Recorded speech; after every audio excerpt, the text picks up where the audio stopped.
El aire en Valle Salvaje amanece más denso que nunca. Desde el amanecer, los rayos de sol parecen no encontrar su camino entre las nubes que se acumulan sobre la casa grande, como si el cielo mismo presintiera que algo está a punto de quebrarse dentro de esas paredes.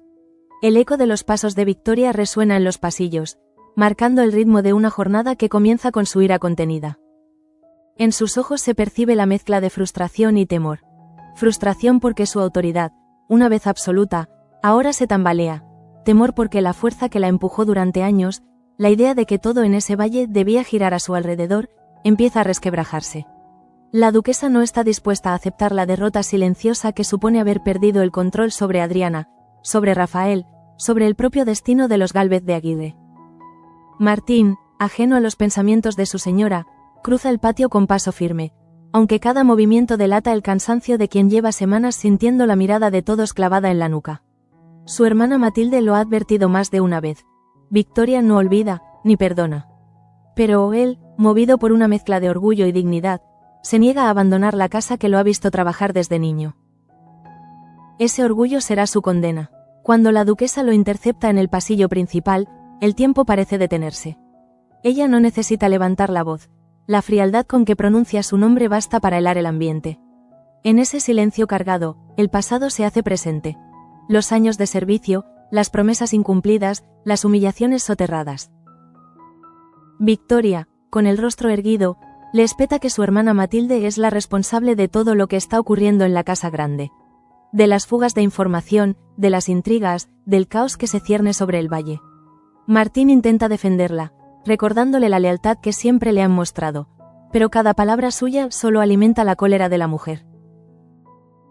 En su mente, el orden de la casa se confunde con el control de su propia vida, y perder uno significa perder ambos. Cuando lo amenaza con echarlo si no se marcha por voluntad propia, él siente como algo dentro de sí se rompe. No por miedo, sino por tristeza, porque comprende que esa casa, a la que ha dado todo, nunca lo consideró parte de su familia. Mientras tanto, Amadeo y Eva, testigos involuntarios de la escena, intercambian miradas nerviosas. Saben que cuando Victoria anuncia una expulsión, no hay marcha atrás. En la casa grande las decisiones no se debaten, se acatan. El miedo se propaga por el servicio como un susurro, invisible pero letal. Francisco, el mozo de cuadra, comenta en voz baja que la duquesa ya ha preparado las cartas de despido. En la cocina, la tensión es palpable. El sonido del cuchillo golpeando la tabla se mezcla con el murmullo de oraciones improvisadas. Nadie se atreve a hablar en voz alta, porque en Valle Salvaje hasta las paredes escuchan. Poco después, Matilde encuentra a su hermano en el establo, el único lugar donde todavía se siente libre. Lo ve con las manos llenas de tierra y el rostro abatido. Se acerca, y sin decir palabra, le coloca una mano sobre el hombro. No hace falta hablar, los dos saben lo que está por venir. Ella intenta convencerlo de que mantenga la calma, de que no provoque a Victoria, pero Martín ya ha tomado una decisión. No piensa huir, no me iré como un ladrón, murmura.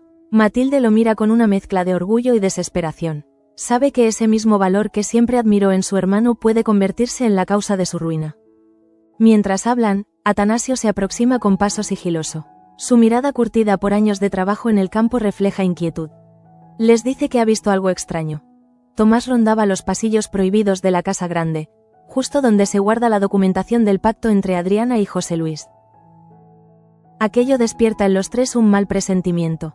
Si Tomás anda cerca de esos papeles, algo oscuro se prepara. Matilde siente un escalofrío recorrerle el cuerpo, como si una sombra invisible se hubiera posado sobre ellos. No lo dice en voz alta, pero lo siente. Un desastre se aproxima, y no será solo laboral. En ese mismo instante, en el despacho de la duquesa, don Hernando la observa mientras ella se sirve una copa de vino a plena mañana. No necesita preguntarle por qué está alterada. Lo ha visto 1000 veces. Sabe que detrás de cada uno de sus ataques de furia se esconde el miedo a perder el poder. Hay que recordarle a Bárbara cuál es su lugar, le dice él con calma calculada. Victoria asiente, aunque sus pensamientos viajan más lejos. No solo se trata de Bárbara o de la boda de Leonardo con Irene.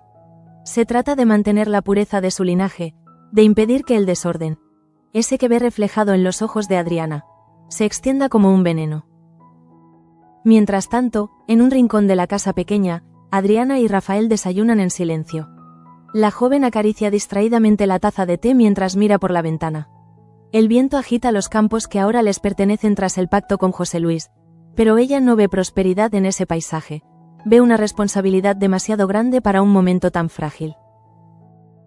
Siente que algo dentro de ella, una intuición materna o un presagio, le advierte de que no todo está bien. Rafael intenta distraerla, pero ella apenas escucha.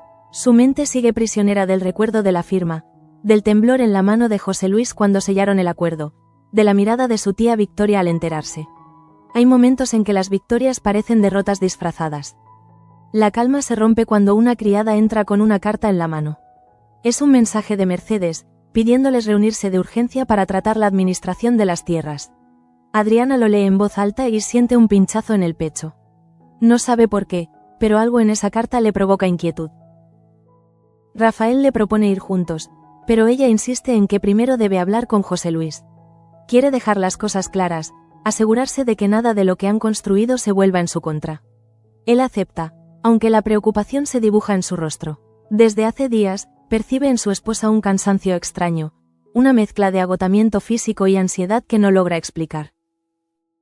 De regreso en la casa grande, Victoria se encierra en la biblioteca. Entre las sombras de los retratos familiares, su figura parece la de un espectro que defiende un imperio en ruinas. La duquesa repasa mentalmente cada uno de los movimientos de Adriana. La firma del pacto, la cercanía con Mercedes, la influencia de Rafael.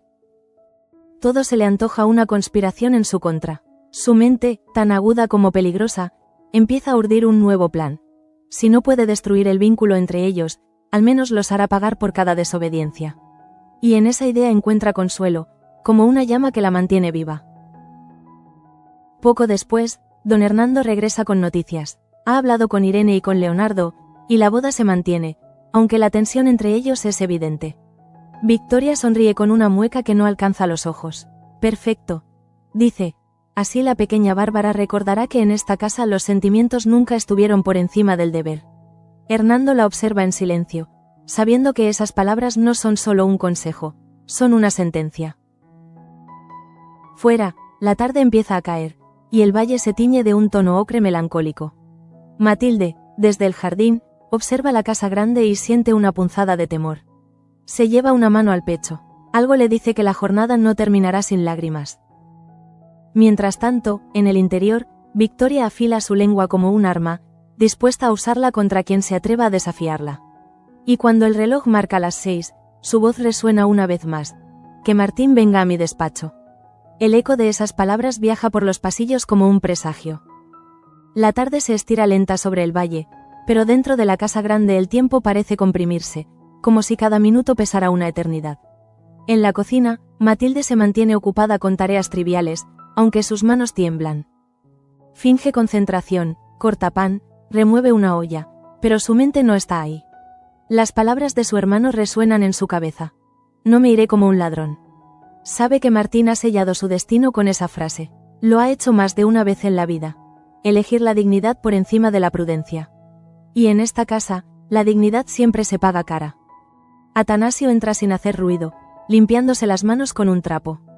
Trae el rostro sombrío, surcado por el cansancio y una sombra de preocupación. Se sienta frente a ella, dejando que el silencio hable primero. Luego, en voz baja, le confiesa lo que ha visto. Tomás estaba en el ala norte anoche. El lugar donde guardan las escrituras del pacto. Cuando me vio, fingió buscar a Isabel, pero no me miró a los ojos. Matilde lo observa con atención, intentando no mostrar miedo. ¿Y crees que Victoria lo sabe?, pregunta. Atanasio niega con la cabeza, aunque su expresión revela que no está tan seguro. En el valle, los secretos rara vez permanecen ocultos. Mientras conversan, los sonidos de la casa parecen amplificarse. Un portazo lejano, un reloj que marca las horas, el viento que se cuela entre las ventanas. Todo contribuye a esa sensación de que algo invisible, pero poderoso, está a punto de estallar. Matilde mira hacia la puerta, temiendo que Victoria pueda aparecer en cualquier momento. Desde que la duquesa se enfrentó a Martín esa mañana, el ambiente se ha vuelto irrespirable. Hasta los sirvientes más fieles caminan de puntillas, conscientes de que un gesto en falso puede condenarlos. Atanasio, fiel a su instinto, decide adelantarse. Voy a seguir a Tomás esta noche, anuncia. Quiero saber qué trama. Si Victoria confía en él, necesitamos saber por qué. Matilde intenta disuadirlo, pero él es testarudo. No actúa por curiosidad, sino por miedo.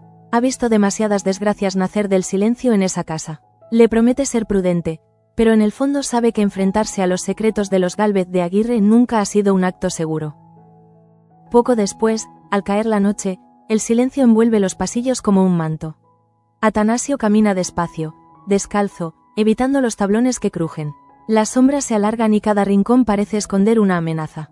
Cuando llega al despacho donde se guardan los documentos, la puerta está entreabierta. Dentro, la luz de una lámpara parpadea. Se asoma y lo ve. Tomás, inclinado sobre el escritorio, revisando papeles con una prisa que delata miedo. En sus manos hay un sobre sellado con el escudo de la familia. Atanasio da un paso atrás, intentando no hacer ruido, pero el suelo traiciona su peso. Un crujido seco llena el aire. Tomás se gira de inmediato. Durante unos segundos, ninguno habla. Solo se oyen las respiraciones contenidas. Luego, Tomás sonríe con una calma que resulta más inquietante que la amenaza. ¿Te has perdido, viejo?, dice, con voz fría. Atanasio intenta mantener la compostura, pero nota cómo el sudor le resbala por la frente. Buscaba a Francisco, miente. Tomás deja el sobre el escritorio y se acerca lentamente. En esta casa, los curiosos no duran mucho, susurra. La tensión es insoportable. Finalmente, Tomás lo deja pasar, pero no sin antes añadir, cuida tus pasos. Hay lugares donde hasta las sombras tienen dueño. Atanasio se aleja con el corazón en un puño. En cuanto alcanza el patio, respira hondo. Pero lo que ha visto le basta para confirmar lo que temía. Tomás trabaja para alguien, y ese alguien no puede ser otro que don Hernando o la propia Victoria. Esa noche, mientras el resto del servicio duerme, se sienta junto a Matilde en la cocina y le cuenta todo. Ella lo escucha con los ojos fijos en la llama temblorosa de la lámpara. Si está manipulando documentos del pacto, significa que quieren deshacer el acuerdo entre Adriana y José Luis, concluye. El miedo se mezcla con la rabia. Matilde sabe que Adriana confía ciegamente en la palabra de su tía, a pesar de todo. Y si esa confianza se destruye, la paz entre la casa grande y la casa pequeña se desmoronará como un castillo de arena. Decide escribirle una carta a Adriana, advirtiéndole del peligro.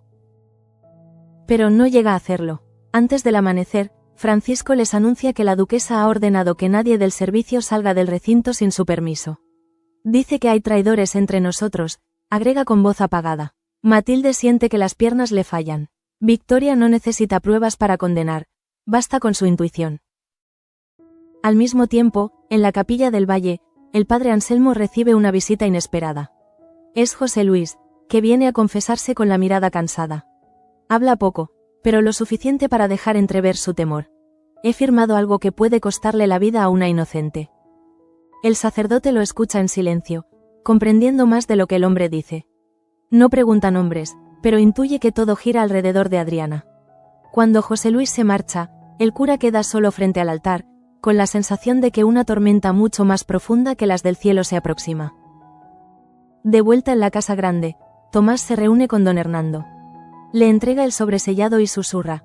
Todo está preparado. Nadie sospecha nada, salvo quizá el viejo Atanasio. Hernando lo felicita con un gesto seco. Déjalo en mis manos, responde. Pero sus ojos brillan con una satisfacción fría. Lo que Tomás ignora es que Hernando no planea solo manipular el pacto. Quiere destruir la alianza entre Adriana y Rafael, debilitando así a los Salcedo y consolidando la posición de los Gálvez ante el duque. Es un juego de poder antiguo como el valle mismo. La tierra, el nombre, la herencia. Nada importa tanto como eso. En la casa pequeña, Adriana se levanta sobresaltada. Ha soñado con su madre, Inés, caminando entre los campos del valle bajo una lluvia dorada. En el sueño, su madre le advertía. No confíes en quien te llama hija, pero no te mira como tal. Despierta con el corazón acelerado y una extraña sensación de vacío en el vientre. Rafael, medio dormido, la abraza sin entender. Ella no dice nada, solo acaricia su rostro, intentando convencerse de que todo irá bien. Pero en el fondo sabe que los sueños, en Valle Salvaje, no son simples fantasías, son presagios. A la mañana siguiente, Matilde busca a Martín en el establo, pero él no está. Solo encuentra su gorra sobre el banco y una nota arrugada con unas pocas palabras. Si no regreso, cuida de ti y del valle. La tinta está corrida, como si la hubiera escrito con manos temblorosas. El corazón de Matilde se paraliza. Corre hacia la cocina, buscando a Atanasio, pero él ya ha partido hacia el campo. Siente un nudo en la garganta. Algo terrible se ha puesto en marcha. Y mientras corre por los pasillos, el eco de su nombre se mezcla con los murmullos del servicio. Todos han visto cómo Tomás y 2 guardias se dirigían hacia el establo poco antes del amanecer. Nadie sabe a quién buscan, pero el miedo se propaga como fuego. En el despacho, Victoria recibe un informe de Hernando. Él le asegura que todo está bajo control, que los Salcedo pronto entenderán su error. Ella escucha sin parpadear, acariciando el borde de su abanico. No me hables de control, Hernando, responde con voz baja. Aquí, el único que manda soy yo. Y si hay que hacerles recordar a todos cuál es su sitio, lo haré con mis propias manos. Su tono no es una amenaza, es una promesa. Esa misma tarde, Tomás vuelve a cruzarse con Atanasio en el pasillo. Esta vez no hay palabras, solo una mirada cargada de advertencias. Atanasio entiende el mensaje. El próximo movimiento decidirá quién sobrevive. Pero también comprende que ya no puede callar. Si no habla, el daño será irreparable. Se dirige hacia la casa pequeña decidido a contarle todo a Adriana, sin saber que al hacerlo pondrá en peligro su propia vida. En el corazón de la casa grande, el silencio se instala como una presencia viva. Ni siquiera los relojes parecen atreverse a marcar la hora. En el gran salón, bajo los retratos de los antepasados, Leonardo permanece de pie frente al ventanal. La luz del mediodía se filtra entre las cortinas, dorando el polvo suspendido en el aire como si el tiempo se hubiera detenido para observarlo. En su rostro, sin embargo, no hay calma. Hay una mezcla de furia contenida y resignación. Sus manos, que un día construyeron sueños, ahora tiemblan como si sostuvieran el peso de una vida impuesta. Bárbara lo observa desde el umbral, sin atreverse a entrar. Hace días que apenas se miran a los ojos. Desde que Irene y su familia llegaron con la propuesta de matrimonio, cada palabra entre ellos se ha convertido en un campo minado. Pero hoy, ella no puede seguir callando. Se acerca despacio, con la voz rota por la emoción. Leonardo, no lo hagas. No te cases con ella. Él gira, y en sus ojos se enciende una chispa de dolor que apenas logra disimular. Ya no tengo elección, Bárbara, responde. Mi padre ha decidido por mí, y esta casa no tolera la desobediencia. Ella da un paso más, buscando en su rostro un resquicio de ternura, pero solo encuentra cansancio. No puedes resignarte así, insiste. Tú no eres como él. Leonardo sonríe amargamente. Eso mismo decía mi madre antes de morir, que algún día sería diferente. Y mira dónde estoy ahora. Prometido a una mujer que apenas conozco, condenado a repetir los pecados de quienes me precedieron. Sus palabras son un suspiro herido. Bárbara baja la mirada, consciente de que no puede luchar contra el linaje, contra las decisiones tomadas a puertas cerradas. Pero en su pecho arde una rabia nueva, una rebelión silenciosa que no había sentido antes. Mientras tanto, Irene entra sin anunciarse. La tensión se espesa, su presencia irradia elegancia, pero también un aire de superioridad que convierte el aire en hielo. No quería interrumpir, dice con una sonrisa que no alcanza los ojos. Solo venía a recordarte la cena con mi familia esta noche. Don Hernando ya ha confirmado su asistencia. Su tono suena más a advertencia que a invitación. Bárbara siente cómo la sangre le sube al rostro. Leonardo asiente con frialdad, pero cuando Irene se marcha, el silencio que queda es insoportable. ¿Vas a permitir que te traten como un objeto?, pregunta Bárbara, conteniendo las lágrimas. Leonardo la mira, y por un momento el hielo se derrite. No quiero perderte, confiesa. Pero ya te he perdido. Desde el momento en que acepté esa boda, supe que te estaba condenando también a ti. La joven rompe a llorar, y él, incapaz de resistirse, la abraza. No hay pasión en ese gesto, solo una despedida que ambos sienten anticipadamente. Ojalá hubiéramos nacido en otro tiempo, murmura ella. Uno donde el amor bastara.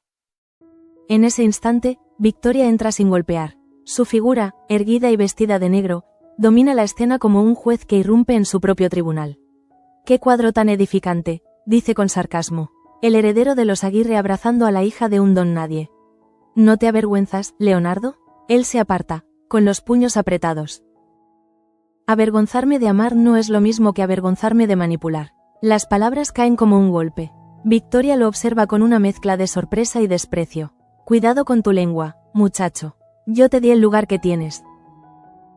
Leonardo da un paso al frente. «Usted me dio una jaula, no un lugar. Y la llave siempre la tuvo en el bolsillo. La duquesa lo abofetea sin pensarlo. El sonido seco resuena en el salón. Bárbara se cubre la boca, horrorizada. Durante unos segundos, nadie se mueve. Victoria, jadeante, intenta recuperar la compostura. Recuerda bien tus palabras, le dice finalmente. Porque en esta casa, los que desafían el orden, terminan enterrados en silencio. Luego se marcha, dejando tras de sí un aire helado y la sensación de que algo irrevocable acaba de romperse.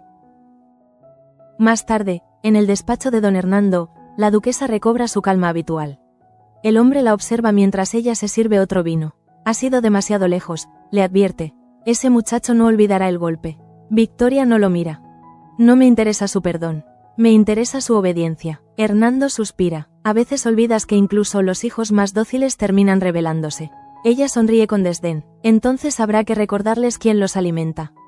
Pero Hernando, a diferencia de Victoria, juega a largo plazo. Ha comprendido que el poder no siempre se mantiene con gritos o castigos, sino con la manipulación de las circunstancias. Cuando ella sale, él abre el sobre que Tomás le entregó horas antes. Dentro hay copias de las escrituras de las tierras y una carta de José Luis dirigida a Adriana. Perfecto, murmura, un error de confianza es todo lo que necesito. En la casa pequeña, mientras tanto, Adriana visita a Mercedes. La mujer la recibe con una sonrisa cansada. Sabía que vendrías, dice. Tu tía no va a dejarte en paz después de lo que pasó. Adriana intenta restarle importancia, pero su voz tiembla. No quiero que esto se convierta en una guerra, responde. Solo quiero que mi hijo crezca en un lugar sin odio. Mercedes la observa con ternura y tristeza. El odio corre por la sangre de esa familia.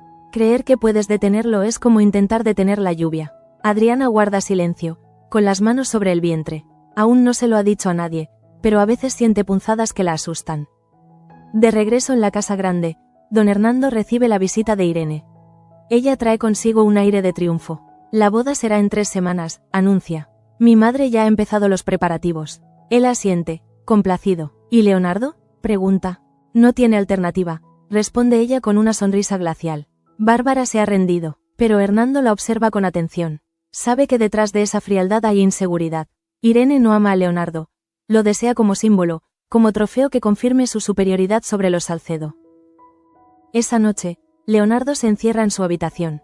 La rabia lo consume, golpea el escritorio, rompe una botella. La herida de su mejilla sangra, pero no le importa. En su interior solo hay una pregunta martillándole la mente. ¿En qué momento se convirtió en la copia de su padre? La respuesta llega en forma de voz, la de don Hernando desde la puerta. En el momento en que aceptaste que el deber está por encima del deseo. Leonardo gira lentamente. ¿Deber?, repite. ¿Llamas deber a destruir la vida de una mujer por mantener un apellido? Hernando sonríe con frialdad. Llamo deber a mantener un legado. Cuando seas padre, entenderás. Si ser padre es ser como tú, prefiero no serlo nunca, escupe Leonardo. Y entonces ocurre algo que nadie en esa casa había visto jamás. El hijo desafía abiertamente al padre. Te desprecio, dice, por lo que haces, por lo que eres. Para mí estás muerto. La frase retumba en la habitación, dejando a Hernando mudo. Durante un instante, el viejo patriarca siente algo que había olvidado, miedo. Pero no lo muestra, solo aprieta los dientes y se marcha, sabiendo que la batalla con su hijo ya no tiene retorno. Esa misma noche, Bárbara, en su cuarto, reza frente a una imagen de la Virgen. No pide milagros, solo fuerza. Sabe que Leonardo no regresará a ella, pero también sabe que el amor no se mide por la victoria sino por la resistencia. Cuando apaga la vela, una lágrima cae sobre el suelo, marcando el comienzo de un sacrificio silencioso. En el corredor, una criada observa desde lejos y murmura: «Pobre niña, no sabe que ya la han condenado». A la mañana siguiente, Victoria recibe la noticia de que Leonardo ha abandonado la casa antes del desayuno. No deja carta, nadie sabe a dónde ha ido. La duquesa finge indiferencia, pero su mano tiembla ligeramente. Que lo busquen, ordena. Y que nadie hable de esto fuera de estas paredes. Pero en el valle, las noticias vuelan más rápido que el viento. En cuestión de horas, todos saben que el hijo de Hernando ha desaparecido. Algunos dicen que fue visto cerca de los campos de Adriana, otros aseguran que ha tomado el camino hacia el convento. Nadie lo sabe con certeza. Mientras tanto, Irene se presenta en el despacho de su madre, Isabel Aguirre, con lágrimas contenidas. Ha huido, dice. Isabel la observa sin emoción. Entonces búscalo, responde. Un matrimonio roto antes de celebrarse es una vergüenza que no puedo permitirme. Irene asiente, pero en sus ojos brilla algo más que decepción, es odio. Un odio dirigido no solo hacia Leonardo, sino hacia Adriana, a quien considera la raíz de todas sus desgracias. Y así, sin saberlo, el destino de los Gálvez de Aguirre, los Salcedo y los Sanz empieza a entrelazarse en una red de rencores que amenaza con destruirlo todo. En medio de esa maraña de pasiones y mentiras, una vida inocente. La del hijo que Adriana lleva en su vientre. Pende de un hilo invisible, sostenido apenas por la fe de quienes aún creen que el amor puede sobrevivir en el infierno de Valle Salvaje. La mañana amanece gris sobre la casa pequeña, con una neblina espesa que cubre los caminos como si el propio valle quisiera ocultar lo que está por venir. Adriana se despierta con un malestar leve, un mareo fugaz que disimula ante Rafael. Él la observa mientras se viste, notando su palidez, pero ella se apresura a sonreír, intentando convencerlo de que solo es cansancio. Sin embargo, en el fondo, sabe que algo no está bien. Desde la noche anterior siente una presión extraña en el abdomen, un aviso que no quiere escuchar. José Luis llega poco después, con el semblante cargado de preocupación. En su mano trae una carpeta con documentos. Tenemos que hablar, dice con voz grave. Rafael lo invita a pasar, aunque la tensión se percibe en el aire. Desde que firmaron el pacto, la relación entre los tres se ha vuelto más complicada. La línea entre la confianza y la desconfianza es cada vez más delgada. José Luis coloca los papeles sobre la mesa y suspira. Han llegado noticias desde la Casa Grande, empieza. Don Hernando y Victoria están revisando los títulos. Dicen que hay irregularidades. Rafael frunce el ceño. ¿Irregularidades? Todo fue supervisado por el notario. José Luis asiente, pero su mirada se ensombrece. Lo sé, pero parece que alguien ha modificado algunos registros. Y si consiguen probarlo, podrían anular el acuerdo. Adriana siente un escalofrío recorrerle el cuerpo. De pronto, el aire parece faltarle. ¿Quién podría haber hecho eso?, pregunta. José Luis la mira con un gesto de impotencia. No lo sé, pero hay algo más. Han visto a Tomás entrando al despacho de don Hernando con un sobre sellado. Rafael se levanta de golpe. Entonces lo sabían desde el principio. Era una trampa. Adriana, en cambio, guarda silencio. Sus pensamientos vuelan hacia las palabras de Matilde, hacia la mirada inquieta de Mercedes. Todo encaja. Han sido engañados. Pero más que rabia, siente culpa. Culpa por haber creído, aunque fuera un instante, que Victoria podría respetar su felicidad. José Luis, viendo el temblor en sus manos, se acerca con tono más suave. Todavía podemos arreglarlo, pero necesitamos a alguien que administre las tierras con discreción, lejos de los ojos de esa gente. Adriana levanta la vista lentamente. En sus ojos brilla una determinación que no había mostrado en semanas. Entonces lo haré a mi manera, dice. No quiero que Rafael o yo quedemos atrapados en este juego. Que sean Alejo y Mercedes quienes se ocupen de las tierras. Rafael la mira sorprendido. ¿Alejo?, repite. ¿Mi hermano? Ella asiente. Sí, es el único que no tiene nada que perder ni que demostrar. Y Mercedes sabe cómo hacer que la tierra produzca sin depender de nadie. José Luis intenta advertirle que una decisión así podría encender la furia de Victoria, pero Adriana ya no escucha. Está cansada de vivir a la defensiva. Quiere romper el ciclo de obediencia y miedo que ha gobernado el valle durante generaciones. La conversación se interrumpe cuando Manuela entra con rostro pálido. Señora, dice entre jadeos, la duquesa está aquí. El corazón de Adriana da un vuelco. ¿Victoria, aquí? Manuela asiente. Ha venido sola. Dice que quiere hablar con usted. Rafael se dirige de inmediato hacia la puerta, pero Adriana lo detiene. No, déjame a mí. Sabe que esa conversación debía llegar tarde o temprano. Y prefiere enfrentarla en su propio terreno. Victoria entra con el porte de una reina que no necesita anunciarse. Su vestido oscuro contrasta con el entorno humilde de la casa pequeña. Mira alrededor con una mezcla de repugnancia y condescendencia. Así que este es el nuevo reino de los Salcedo, dice con voz suave, casi burlona.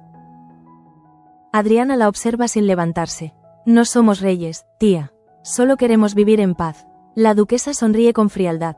La paz no existe cuando una mujer traiciona su sangre. Rafael da un paso al frente, pero Adriana lo detiene con un gesto. ¿Qué quiere de mí?, pregunta finalmente. Victoria se acerca lentamente, sus pasos resonando sobre el suelo de madera. Quiero que entiendas que tus decisiones tienen consecuencias, dice. Has roto un pacto de honor. Has puesto a tu familia en ridículo. Y para colmo, Ahora pretendes ceder tus tierras a esa mujerzuela de Mercedes y a ese hijo descarriado de los Gálvez. Adriana contiene la respiración, pero su voz no tiembla. No pretendo nada, lo haré. El silencio que sigue es mortal. Rafael intenta intervenir, pero Victoria lo silencia con una mirada que podría cortar el aire. Siempre tan valiente, Rafael, dice, defendiendo a tu esposa como si no fuera la causa de tu desgracia. Él aprieta los dientes. No se atreva a hablarle así. Ella ríe, un sonido seco, casi histérico. Oh, querido, no tienes idea de lo que me atrevo a hacer. Luego se gira hacia Adriana. Dime, sobrina, ¿crees que ese hijo que llevas te salvará? ¿Que será tu escudo? En este valle, incluso los inocentes pagan los pecados de sus madres. Las palabras la atraviesan como un cuchillo. Adriana siente un dolor súbito en el vientre, una punzada que la obliga a apoyarse en la mesa. Rafael corre hacia ella, alarmado. Adriana, pero Victoria apenas parpadea. Mira lo que has hecho, murmura Rafael con furia. ¿No ve que está enferma? La duquesa retrocede un paso, confundida por la intensidad de su reacción. Adriana intenta hablar, pero un mareo la hace tambalearse. José Luis se precipita hacia ella y la sostiene justo antes de que caiga. Está pálida, dice, llévenla a la cama. El caos se desata. Manuela corre por ayuda. Rafael grita órdenes, pero el tiempo parece dilatarse. La respiración de Adriana se vuelve entrecortada, y su piel, fría como el mármol. En medio de la confusión, Victoria queda sola en el salón, observando la escena como si no fuera real. Por un instante, algo parecido al remordimiento asoma en su mirada. Pero lo aparta enseguida. No es culpa mía, se dice a sí misma. Ella eligió desafiarme. Sin embargo, en lo más profundo de su alma, sabe que ha cruzado una línea de la que no hay retorno. José Luis, con las manos manchadas de sudor, intenta estabilizar a Adriana. Necesitamos al médico, grita. Rafael sale corriendo hacia el camino, llamando a voz en cuello. Manuela regresa con agua fría y un rosario entre los dedos. Respira, señora, respira, murmura. Adriana abre los ojos apenas unos segundos. Busca a Rafael con la mirada, y susurra algo apenas audible. Cuida de él, si no lo logro. Rafael le toma la mano con desesperación. No digas eso, no vas a dejarme, pero el silencio que sigue pesa como una amenaza. Mientras tanto, Victoria abandona la casa sin ser vista. El viento levanta su velo, y por primera vez en mucho tiempo, camina sin rumbo. Siente que el valle la observa, que las sombras de su propia familia la siguen como acusadores invisibles. En la distancia, el tañido de una campana anuncia la llegada del médico, pero ella no se detiene. Ni siquiera cuando una lágrima, la primera en años, se desliza por su mejilla. En la casa pequeña, el doctor examina a Adriana con rostro grave. Ha sufrido un vaído, explica. El embarazo está en riesgo. Debe guardar reposo absoluto. Rafael asiente, pero sus ojos no se apartan del rostro pálido de su esposa. José Luis se apoya en la pared, exhausto. En su mente, las palabras del sacerdote resuenan como un eco profético. He firmado algo que puede costarle la vida a una inocente. Esa noche, el silencio vuelve a caer sobre el valle. Rafael permanece junto a la cama, sujetando la mano de Adriana. Ella duerme, pero su respiración es débil. Afuera, el viento sopla con una fuerza extraña, como si la tierra misma gimiera. José Luis, en el porche, observa el horizonte. A lo lejos, las luces de la casa grande parpadean como ojos vigilantes. Sabe que la guerra apenas comienza, y que la próxima batalla no se librará con documentos ni palabras, sino con vidas. La noche se cierne sobre el valle con un silencio que asusta. La luna, apenas visible entre las nubes, ilumina débilmente la casa pequeña, convertida ahora en un refugio de rezos y angustia. Dentro, Rafael permanece junto a Adriana, sin apartarse ni un segundo de su lado. El doctor ha insistido en que repose, que no se altere, que cada emoción podría ser fatal para el niño. Pero Rafael no puede evitar temblar cada vez que la ve cerrar los ojos. La sostiene de la mano como si, soltándola, la vida pudiera escaparse entre sus dedos. José Luis observa desde la puerta, con el rostro marcado por la culpa. En su interior, siente el peso de cada decisión, de cada firma que, creyó, traería estabilidad al valle. Ahora, frente a la fragilidad de Adriana, comprende que los pactos sellados en nombre de la paz solo alimentaron la discordia. Cuando Rafael se levanta para humedecer los labios de su esposa, el viejo mayordomo lo detiene. No estás solo, hijo, le dice con voz ronca. Rafael apenas asiente, sin poder responder. No hay palabras suficientes para el miedo. Mientras tanto, en la casa grande, Victoria regresa cubierta por la noche. Las luces están apagadas, y el eco de sus pasos parece seguirla desde los corredores. Siente que cada rincón la observa, que las paredes guardan los secretos que ella misma ha sembrado durante años. Se detiene frente al espejo del vestíbulo. Lo que ve la sorprende. Su rostro envejecido, sus ojos vacíos, la sombra de una mujer que creía invencible. Lo hice por el honor, murmura. Pero su reflejo no le cree. Por primera vez en su vida, la duquesa siente miedo. No de los demás, sino de sí misma. En el piso superior, don Hernando recibe un mensaje de Tomás. El plan ha fallado. Adriana está enferma. José Luis sospecha. El hombre aprieta el papel entre los dedos. Imbécil, murmura. Te dije que esperases, pero ya es tarde. La chispa ha encendido el fuego. Cuando Victoria entra en su despacho, él la enfrenta. ¿Qué has hecho?, pregunta con frialdad. Ella lo mira, altiva. He puesto a cada uno en su sitio. Hernando golpea el escritorio. Has provocado una guerra. Si la muchacha muere, Rafael no descansará hasta verte destruida. Por un instante, Victoria vacila. Pero su orgullo la vence. No temo a un niño enamorado. Hernando la observa y, con una mezcla de desprecio y compasión, responde. No temes a nadie porque no te queda a quien amar. Esas palabras la hieren más que cualquier insulto. Cuando él se marcha, ella se queda sola, y el silencio que la rodea pesa más que nunca. En la chimenea, el fuego crepita débilmente. Por primera vez, Victoria se sienta sin erguirse, sin máscara. Deja caer el abanico al suelo, como si dejara caer el poder que tanto la había consumido. En su mente, las imágenes de Adriana de niña regresan. La niña risueña que corría entre los rosales, la voz de Inés, la promesa de protegerla. ¿Cuándo se convirtió el amor en envidia? No lo sabe, tal vez cuando comprendió que Adriana representaba todo lo que ella nunca fue capaz de ser. En la casa pequeña, las horas pasan lentas. Manuela y Mercedes se turnan para cuidar de Adriana. El médico duerme en un rincón, exhausto. De repente, un leve gemido rompe el silencio. Adriana se agita, sus manos buscan las de Rafael. Tranquila, amor, estoy aquí, le susurra él. Ella abre los ojos, sus labios apenas se mueven. Lo soñé que el valle ardía. Rafael intenta sonreír, pero su voz se quiebra. No va a pasar nada. Te lo prometo. Ella lo mira con ternura. Prométeme algo más, dice débilmente. Que si no lo consigo, protegerás a nuestro hijo. Y que no dejarás que el odio te cambie. Él se inclina, las lágrimas corriéndole por el rostro. No digas eso, no vas a irte, no sin mí. Pero en ese instante, la vela sobre la mesita parpadea, y una ráfaga de viento entra por la ventana, como si el destino quisiera recordarle que no puede detenerse lo inevitable. José Luis, que ha escuchado desde la puerta, se acerca y pone una mano en su hombro. Hijo, hay cosas que no podemos controlar, pero podemos decidir cómo enfrentarlas. Rafael lo mira con los ojos enrojecidos. ¿Y cómo se enfrenta uno a perderlo todo? El viejo baja la cabeza. Con fe, y con justicia. Pasadas las 3 de la madrugada, Adriana sufre un nuevo espasmo. El médico corre, da órdenes, pero el miedo ya ha calado en todos. Mercedes reza, Manuela llora en silencio. Rafael, sin fuerzas, se arrodilla junto a la cama. Por favor, no me la quites, suplica al vacío. En ese momento, parece que el mundo se detiene. El reloj deja de sonar, el fuego se apaga, y solo queda el sonido del corazón de Adriana, débil pero persistente. Minuto a minuto, la fiebre cede. El médico respira aliviado. Se estabiliza, dice. El niño está a salvo. Por ahora. Rafael cae en una silla, exhausto, con las manos cubriéndose el rostro. José Luis lo observa, con una mezcla de alivio y temor. Dios te la ha dejado, muchacho, murmura. Pero ahora empieza lo más difícil. Rafael lo entiende. Ya no se trata solo de salvar a su esposa, sino de proteger su nombre, su familia, su futuro.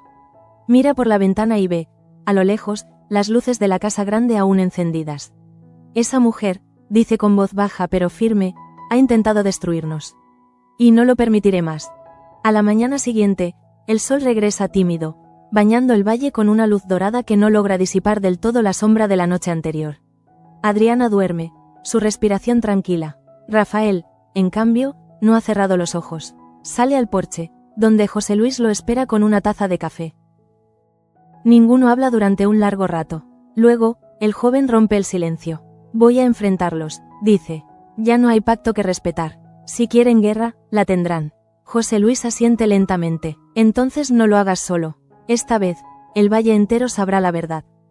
Mientras tanto, en la casa grande, Victoria recibe la visita de don Hernando. Su rostro revela que no ha dormido. Han pasado cosas, dice él. Adriana vive, y Rafael viene hacia aquí. Ella intenta mantener la compostura, pero el temblor en sus manos la delata. No me asusta, responde, aunque su voz carece de convicción. Hernando la observa con una mezcla de ironía y pena. Entonces prepara tu corazón, porque el valle al que creías gobernar ya no te pertenece. Luego se marcha, dejándola sola con el eco de sus palabras. Cuando el carruaje de Rafael se detiene frente a la entrada, la duquesa lo espera. Él baja sin mirar atrás, con la mirada fija en ella. No hay saludo, no hay cortesía, solo un silencio cargado de resentimiento. ¿Vienes a culparme?, pregunta ella, intentando mantener la calma. Rafael la observa, los ojos inyectados de rabia. No, vengo a decirle que ya no tiene poder sobre nosotros. El valle no le pertenece más, ni las tierras, ni las vidas que ha destruido. Ella sonríe con desprecio. El valle siempre será mío. Pero Rafael da un paso adelante, y por primera vez, su voz retumba con autoridad. El valle será de quien lo trabaje con amor, no de quien lo gobierne con odio. La duquesa se queda muda. No es solo la audacia del joven lo que la impacta, sino el reflejo de algo que creía perdido, la fuerza de los Salcedo. Durante unos segundos, el orgullo la obliga a sostener la mirada, pero en su interior, algo se quiebra. Rafael se marcha sin añadir palabra, dejándola rodeada por los ecos del pasado. En ese instante, Victoria comprende que el miedo que tanto infundió durante años ha empezado a volverse contra ella. Esa noche, mientras el valle se cubre de estrellas, Rafael regresa a la casa pequeña. Adriana sigue dormida, pero su semblante es sereno. Él se sienta junto a ella y le acaricia el cabello. Ya pasó, susurra. Te lo prometo, ya pasó. En su corazón, sin embargo, sabe que no ha terminado. El enemigo ahora no es solo la duquesa, sino la desconfianza que ha envenenado el alma de todos. Afuera, el viento sopla suave, y por primera vez en días, el valle parece respirar. Pero debajo de esa calma, el peligro sigue vivo, silencioso, esperando su momento para volver a atacar. Y así termina el capítulo 277 de Valle Salvaje. Con una vida salvada, un amor fortalecido y una guerra que apenas comienza. Porque en ese valle maldito, la paz no es más que un espejismo entre dos tormentas.